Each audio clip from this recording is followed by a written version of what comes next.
Hello doctors, कैसे हैं आप सभी लोग। उम्मीद करता हूँ खैरियत से होंगे। मैं डॉक्टर फैज़ अहमद आपका स्वागत करता हूँ आयुष अपडेट पर।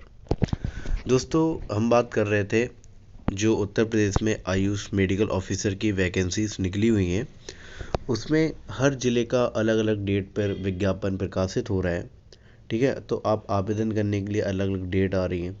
तो उत्तर प्रदेश के टोटल ज़िलों में सभी में लगभग आ चुकी हैं। कुछ ही ज़िले बचे हैं जिनकी अभी विज्ञप्ति प्रकाशित होने से रह गई है। जिन ज़िलों की विज्ञप्ति प्रकाशित हो जा रही है, हम उसको अपने टेलीग्राम चैनल पर तुरंत भेज देते हैं, और कुछ जो इम्पोर्टेंट ज़िले हैं उनको हम आपके सामने वीडियो के माध्यम से पहुंचा भी देते हैं। जैसा कि आज हम बात करेंगे कार्यालय मुख्य चिकित्सा अधिकारी गोरखपुर। ठीक है दोस्तों, तो इसकी जो विज्ञप्ति प्रकाशित हुई थी 16 दिसंबर को हुई थी, और इसमें स्टूडेंट्स को एक कन्फ्यूज़न हो रहा है। वो सबसे पहले हम उस कन्फ्यूज़न को लेके बात कर देते हैं कि सर जो आवेदन का प्रारूप है, इसमें बड़ी कम जगह दी है। फॉर एग्ज़ाम्पल जैसे कि शैक्षिक योग्यता की बात करें, हाई स्कूल इंटर में तो एक एक कॉलम में भर जाएगा। बीएमएस बीएमएस या बीएचएमएस जो हमने किया है उसमें हम 4 साल तक कोर्स करते हैं, 4 प्रोफेशनल होते हैं, तो हम उनको इस कॉलम में कैसे मैनेज करें। तो दोस्तों, इसका सबसे अच्छा सॉल्यूशन यही रहेगा कि आप इसका देखो, ये एक प्रारूप होता है, आवेदन का प्रारूप। आपने कभी इस वर्ड पर गौर किया कि एप्लीकेशन फॉर्मेट है? उन्होंने ये नहीं कहा है कि यही एप्लीकेशन आपको यही पीडीएफ फॉर्म निकलवा के इसी को फिल करके भेजना है। ऐसा उन्होंने कहीं मेंशन नहीं किया, ना ही ऐसा किया जाता है। ऑफलाइन फॉर्म को आपको पोस्ट के माध्यम से भेजना है, डाक के द्वारा। तो इसमें आपको करना क्या रहता है, ये आवेदन का प्रारूप है। जैसे कहते हैं नहीं, सैम्पल कॉपी है, जैसे मेडिसिन होती है उसको सैंपल दिए जाते हैं, उसी तरीके से आपको ये एक सैंपल दिया गया है, इस तरीके से आपको भेजना है। तो आप क्या करें, एम एस वर्ड में जब आप एम एस वर्ड ओपन करेंगे, या तो कैफ़े वाले के पास चले जाइए। वो सिंपल सी क्या करेगा, जैसे आपका मान लो आवेदित पद का नाम है, तो वो एक टेबल बना लेगा, एक तरफ लिखेगा आवेदित पद नाम, मतलब किसके लिए आप भर रहे हैं, मेडिकल ऑफिसर के लिए भर रहे हैं, जाहिर सी बात है।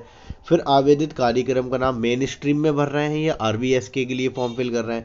फिर आपका नाम, पिता का नाम, जाति, आरक्षण, पत्राचार का पता, जन्म तिथि, ईमेल आईडी, इस मतलब एक तरफ रखेगा, और दूसरे कॉलम में ये सब चीज़ें भरता जाएगा वो।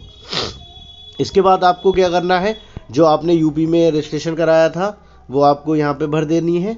उसके बाद रजिस्ट्रेशन नंबर, कार्य का अनुभव भी भर देना है अगर आपने कहीं जॉब की है, मोबाइल नंबर, शैक्षिक योग्यता का विवरण, फिर कॉलम आप बनवा लेंगे, हाई स्कूल इंटर। फिर इसमें बीएमएस जो है लगातार आप 4 पॉइंट बनवाएंगे बाकायदा, 1 2 second, third year, fourth year, इस तरीके से कितने ऑप्टेंड मार्क किए आपने और टोटल मार्क्स, फिर आपका कितना प्रतिशत बना। इस तरीके से आप एम एस वर्ड में फिल करा लीजिए, बेहतर रहेगा, क्योंकि उसमें गलती होने के चांसेस भी कम होते हैं, और सिली मिस्टेक जो आपके हैंड राइटिंग में हो जाती है वो भी नहीं होगी। और इससे जब आपका फॉर्म जाएगा सीएमओ ऑफिस, तो एकदम एग्जैक्ट जो वर्ड आपने प्रिंट टाइप करवाया होगा वही वर्ड दिखाई देगा। अक्सर इसमें गलतियां भी हो जा रही है, जो बच्चे अपने हैंड राइटिंग से फिल करके भेज रहे हैं, तो वो हैंड राइटिंग में भी भेज सकते हैं, लेकिन उसमें ह्यूमन एरर होने के चांसेस हैं। लेकिन अब जब ऑनलाइन टाइप करके भरवाएंगे तो उसमें चांसेस कम है। ठीक है, तो उसमें आपको क्या करना रहेगा, वो फॉर्म जाएगा तो आपका जैसे कास्ट है, मान लो किसी का ओबीसी की जगह एससी हो गया था, 1 2 कैंडिडेट के मेरे पास मैसेज आए थे। ठीक है, तो दोस्तों इस तरीके से आप एम एस वर्ड में भरवाइए, आपका डाटा भी सही रहेगा, एकदम क्लियर। और ये रहा कार्य का अनुभव। अगर आपने किसी हॉस्पिटल, इसका भी हम बता दें, जैसे बहुत सारे स्टूडेंट्स कह रहे हैं कि सर मैं तो 4 साल से क्लिनिक चला रहा हूँ अपना, तो क्या मैं अपने कार्य का अनुभव लिख सकता हूँ? देखो, पर्सनल प्राइवेट प्रैक्टिस को अनुभव नहीं माना जाता है, वो आपका पर्सनल है। लेकिन आपने किसी संस्था में जॉब की हो, कोई अच्छा हॉस्पिटल हो, चाहे वो लखनऊ में, गोरखपुर में, यूपी के किसी ज़िले में, या ऑल इंडिया आपने कहीं भी की हो, तो वो आपको एक सर्टिफिकेट प्रोवाइड करते हैं कि फला डॉक्टर ने हमारे यहाँ 3 साल एज आ आरएमओ, एज आ ईएमओ जॉब की है। तो वो एज अ सर्टिफिकेट, ऐसे सर्टिफिकेट को आप यूज़ कर सकते हैं। आपने पर्सनल या प्राइवेट प्रैक्टिस कितनी की है वो मैटर नहीं करती है यहाँ पे। ठीक है, अगर आप देखिए यहाँ से आपको पता ही होगा, अगर आप एक से अधिक पद के लिए आवेदन करना चाहते हैं तो अलग अलग आवेदन करना होगा। एक से अधिक पद बोले तो जैसे कि मेडिकल ऑफिसर में, मेन स्ट्रीम में भी आप करना चाहते हैं, आरबीएस के दोनों में करना चाहते हैं, तो आप अलग अलग फॉर्म भेजेंगे। ठीक है, वॉक इन इंटरव्यू होगा, और आपको जब इंटरव्यू के लिए लिस्ट आउट होगी तो आपको या तो कॉल के द्वारा या ईमेल के द्वारा आपको सूचना इसकी दे दी जाएगी। ये पद पूर्णतः आपको पता ही है कॉन्ट्रेक्चुअल बेसिस पर है और 1 वर्ष तक मान्य होगी। उसके बाद जब रिन्यूअल होता है मार्च के बाद, 31 मार्च के बाद अप्रैल में, तो उसके बाद रिन्यूअल इसका किया जाएगा।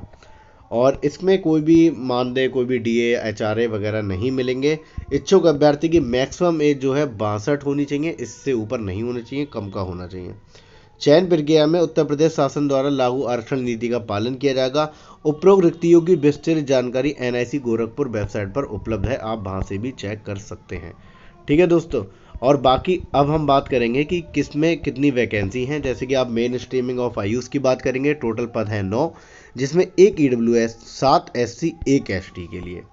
ठीक है, इसमें और दूसरे में जब आप आरबीएसके की बात करेंगे तो आयुष चिकित्सक महिला पद इसमें 12 है, केवल महिला अभ्यर्थी इसमें फिल कर सकते हैं, जिसमें ईडब्ल्यूएस की 2 फीमेल कैंडिडेट, एससी की 9, एसटी की 1।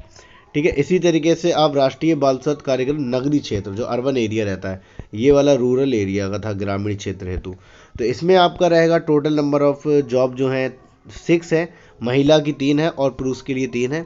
और जो महिला की 3 है उसमें ठीक है, आयुष चिकित्सक 3 महिला रहेंगी, 3 फीमेल रहेंगे, तो इसमें 2 मेल के लिए, 1 फीमेल के लिए, OBC 1 female, SC 1 male 1 female, इस तरीके से इन्होंने इसको डिवाइड किया गया है। जो फॉर्म है वो आप 10 दिसंबर से 28 दिसंबर तक आप सीएमओ ऑफिस, पिन कोड भी दे रखा है 27-3001 गोरखपुर पर प्रेषित कर सकते हैं। और वो आपको क्वालिफिकेशन डिटेल जो हमने आवेदन का भी प्रारूप बताया उसमें आप देख ही लेंगे। जिस आप लिफाफे में अपना आवेदन रखेंगे उसमें बड़े बड़े नामों में कार्यक्रम का नाम और आवेदित पद का नाम जरूर लिख देना। ठीक है दोस्तों, बाकी आपका कोई भी कन्फ्यूज़न होता है तो आप वीडियो में बेझिझक होकर कमेंट कर दीजिए कि आपका क्या प्रॉब्लम आ रही है, उस प्रॉब्लम को हम दूर करने की कोशिश करेंगे। बाकी हमारा यूट्यूब के डिस्क्रिप्शन में व्हाट्सअप नंबर ऐड है, तो आप वहाँ भी मैसेज कर सकते हैं। और वीडियो अच्छा लगा हो तो प्लीज़ लाइक एंड शेयर करें एंड चैनल को सब्सक्राइब करना ना भूलें। थैंक यू दोस्तों।